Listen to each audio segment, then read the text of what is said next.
Dari kecil, pernah gak sih lu lihat orang tua lu yang bekerja? Habis itu, duitnya dipakai untuk beli emas, untuk diinvestasikan dan disimpan.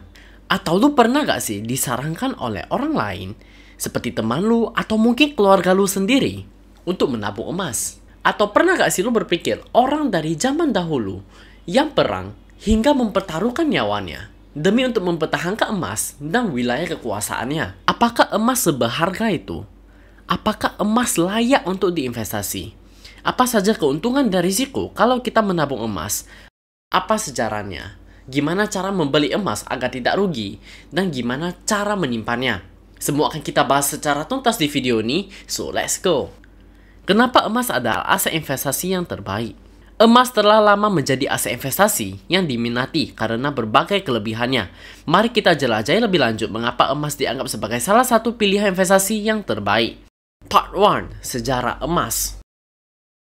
Yang pertama, ditemukan di Turki. Emas pertama kali ditemukan oleh kerajaan Lydia di Turki. Nah, sejak saat itu, emas mulai dijadikan sebagai perhiasan, mahkota, dan barang-barang pribadi raja pada masa itu. Misalkan seperti kursi, mangkok makanan, dan sebagainya. Yang kedua, penggunaan historis. Emas digunakan sebagai alat pembayaran sejak abad ke-19 hingga Perang Dunia Pertama. Jadi sebelum pakai emas, orang pada zaman dahulu itu bertransaksi atau melakukan pembayaran dengan cara barter atau tukar-menukar. Misalkan nih gue punya sapi, gue pengen ganti jadi beras. Jadi gue harus cari orang yang ingin menggantikan berasnya dengan sapi yang gue punya. Berarti dia butuh sapi dan dia mau kasih berasnya ke gue. Itulah contoh dari sistem barter, dan ini berlangsung cukup lama, tapi terakhir sistem barter ini lama-kelamaan juga ditinggalkan karena dianggap tidak gampang, karena ribet dan susah aja gitu untuk cari yang matching. Misalkan gini, gua punya apel, ya, dan gua pengen beli rumah, butuh berapa banyak apel untuk ganti rumah tersebut? Belum lagi apel atau barang lainnya belum tentu bisa tahan lama kan? Bisa aja busuk ataupun jadi rusak kalau ditunda untuk gak langsung pakai. Karena sistem barter ini ribet dan tidak efisien, dari sanalah manusia mulai menggunakan emas untuk bertransaksi. Jadi emas-emas mulai dibikin dalam bentuk koin dan dipakai untuk bertransaksi setiap hari, persis seperti uang logam pada zaman sekarang. Jadi dulu itu gak ada yang namanya inflasi, uang kita itu selalu stabil karena pakai emas untuk bertransaksi. Jadi emas itu dipakai sebagai alat tukar itu lumayan lama ya. Hingga pada suatu ketika, orang-orang ini udah merasa mungkin emas itu terlalu ribet dan terlalu berat untuk dibawa kemana-mana. Dari sanalah muncullah yang namanya bank. Contohnya gini lah, gue punya emas 5 gram. Lalu gue setor ke bank, dan bank mengeluarkan kertas kepemilikan emas gue sebesar 5 gram kepada gue. Ya ibaratnya kayak kwitansi lah ya. Dan kertas itulah yang terakhir berubah menjadi uang fiat. Uang kertas yang kita pakai sampai sekarang. Bedanya, uang kertas pada zaman dahulu itu berharga karena di-back sama emas asli. Sedangkan sekarang sudah enggak lagi. Karena semenjak Presiden Amerika, si Bapak Richard Nixon, menghapus kebijakan uang kertas di-back sama emas. Dan dari sanalah harga emas semakin mahal. Karena uang kertas yang kita pegang sekarang itu sudah tidak berharga. Karena bisa dicetak kapanpun dan sebanyak apapun. Awalnya, Presiden Amerika Serikat, Richard Nixon, menghentikan sementara kebijakan yang memungkinkan pemerintahan negara lain untuk menukar dolar AS mereka menjadi emas. Meski pada awalnya penghentian ini hanya bersifat sementara, namun pemerintah Amerika Serikat tidak lagi mencadangkan mata uangnya dengan emas sejak tahun 1971. Kayak COVID kemarin, kan The Fed mencetak uang sampai 3,3 triliun USD ya, dimana itu banyak banget. Yang dimana total dolar yang ada di dunia ini sekarang itu 40%-nya dicetak pada tahun 2020 pas COVID kemarin. Sebenarnya uang yang kita pegang sekarang itu, yang kita kerja mati-matian untuk dapatnya, itu udah tidak berharga lagi. Karena bisa dicetak dari angin kapanpun dan sebanyak apapun yang mereka mau. Dan tidak di-back lagi sama emas yang langka dan susah banget dapatnya. Karena kan kalau kita mau dapat emas, itu harus tambang dulu kan. Segala sesuatu yang gampang didapatkan itu pasti tidak bernilai. Termasuk uang kertas di zaman sekarang ini. Beda sama emas yang susah banget didapat dan langka. That's why kenapa emas nilainya itu tetap stabil dan menjadi nilai lindung terhadap inflasi. Part 2. Keuntungan investasi emas. Yang pertama, tahan inflasi. Emas memiliki nilai yang tahan terhadap fluktuasi ekonomi termasuk inflasi. Yang kedua, nilai cenderung naik. Meskipun fluktuatif dalam jangka pendek, nilai emas itu cenderung bergerak naik dalam jangka panjang. Yang ketiga, likuiditas tinggi. Emas mudah dikonversikan menjadi uang tunai dan dapat diperjualbelikan dengan mudah. Misalkan nih, lu ada simpan emas dan lu ada kebutuhan dadakan. Amit-amit contohnya sakit lah ya.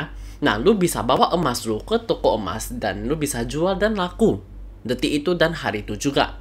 Beda dengan properti atau mungkin saham ya, yang harus menunggu beberapa hari untuk jual. Emas itu likuiditasnya tinggi, itu yang enak dari emas. Lu kapan saja bawa ke toko emas, itu bisa laku. Yang keempat, modal terjangkau.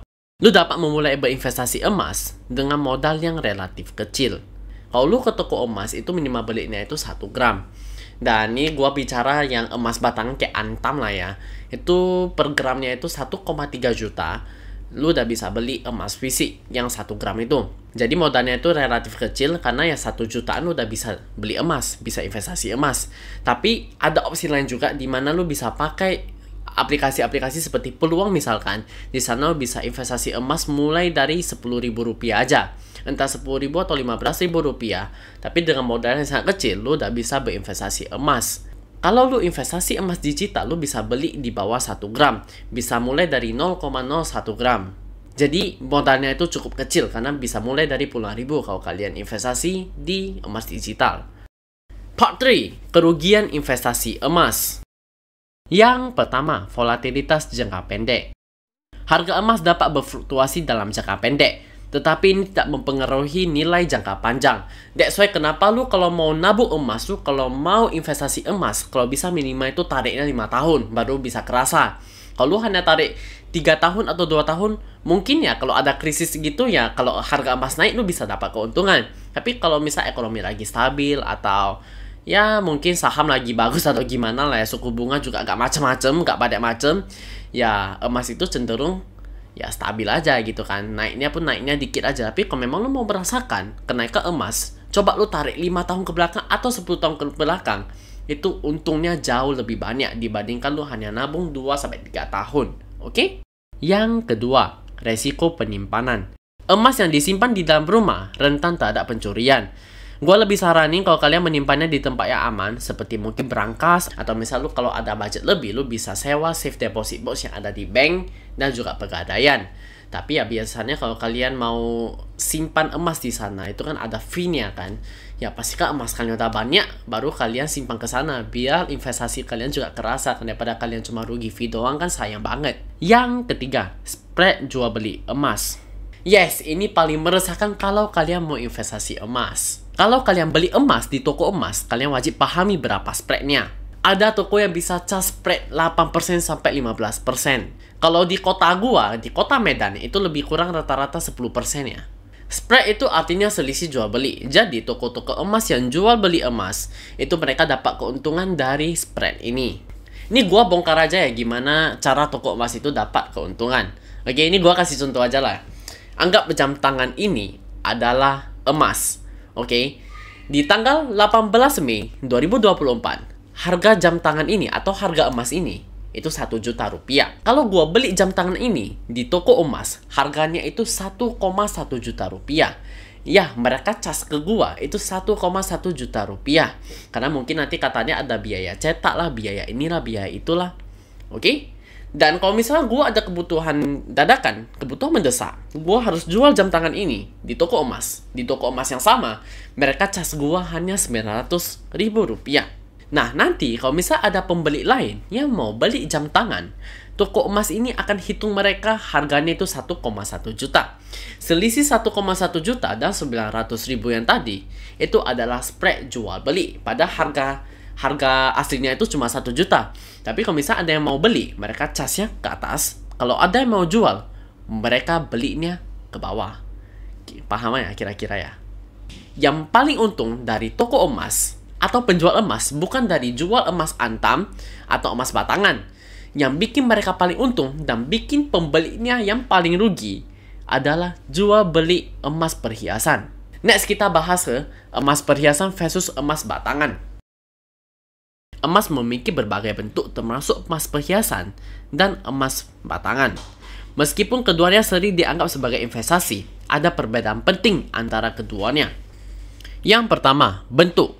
Bentuk emas perhiasan meliputi kalung, cincin, anting, gelang, dan bahkan gigi emas. Tujuan utama dari emas perhiasan adalah untuk mempercantik penampilan pemiliknya dan biasanya untuk dipamerkan. Jenis emas ini biasanya tidak dipakai di tubuh, biasanya lebih cocok untuk diinvestasikan atau untuk disimpan. Yang kedua, kadar kemurnian.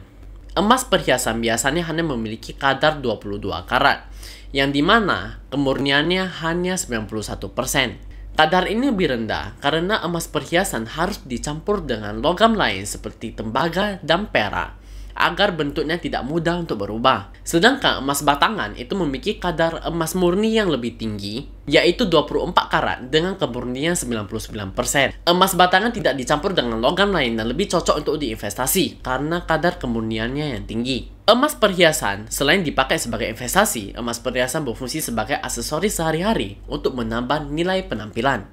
Sedangkan emas batangan tidak memiliki penampilan secantik emas perhiasan, tetapi nilainya sangat tinggi. Fungsi utamanya adalah sebagai investasi. Dan ya, kalian pasti rugi kalau misalnya kalian mau investasi tapi belinya emas perhiasan. Karena toko emas itu pasti menerapkan tarif jasa pembuatan perhiasan. Kan ada tuh ya, ahli-ahli yang buat cincin, kalung, gelang. Itu biasanya tarifnya tuh mahal tuh. Coba kalian hitung aja per gram. Atau silakan kalian tanyakan ke toko emasnya langsung itu harganya berapa, karena gua gak boleh spill di sini. Dan kalian perlu tahu kalau emas itu adalah logam yang lunak.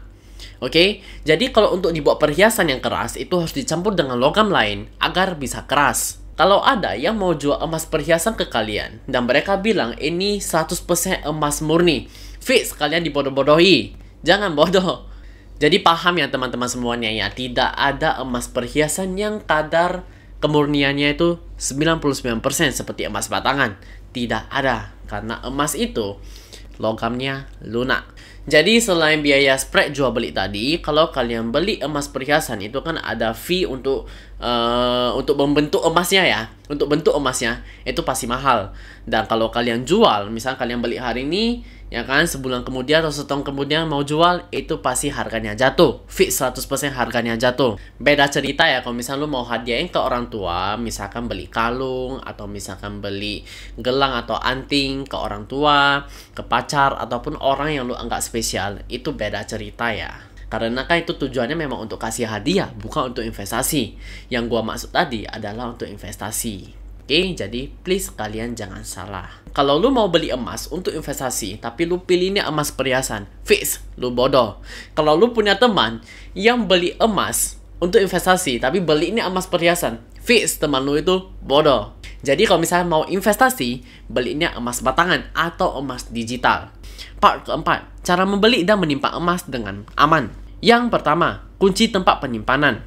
Kalau kalian beli emas fisik, pastikan kalian punya tempatnya untuk menyimpan dengan aman dan bisa kalian kunci. Atau kalian juga bisa sewa safe deposit box atau mungkin sewa pegadaian untuk simpan emas kalian. Tapi kalau gua pribadi, gua lebih suka emasnya gua simpan sendiri daripada gua titip ke orang lain. Yang kedua, emas digital. Kalau lu gak pandai untuk jaga emas fisik, takut hilang ataupun takut dicuri, bagusan lu belinya itu emas digital aja. Sekarang udah canggih kok, kalian bisa beli emas digital itu lewat aplikasi-aplikasi yang sudah tersedia di Play Store yang udah diawasi oleh Bapepti. Kalian bisa beli di Tokopedia, Bukalapak, dan lain-lain. Tapi sejauh ini, gua hanya pernah beli emas digital di 2 aplikasi aja, yaitu Bareksa dan juga Peluang. Gua lebih rekomendasikan kalau misalnya kalian mau beli emas digital, kalian belinya di aplikasi Peluang aja. Karena gua sudah simpan emas di sana sejak tahun 2021. Sampai sekarang juga masih ada. Di sana kalian juga bisa tarik fisik kalau misalnya kalian mau. Pastinya ada biaya cetak emas dan pengiriman emas ya. Kalau gua sendiri gua tidak cetak emas, gua juga belum pernah coba, jadi gua tidak bisa kasih testimonian di sini. Karena gua merasa lebih safe aja kalau simpannya di dalam aplikasi daripada gua pegang fisiknya. Dan emas digital itu juga 100% aman karena sudah diawasi oleh Kominfo dan juga Bapepti.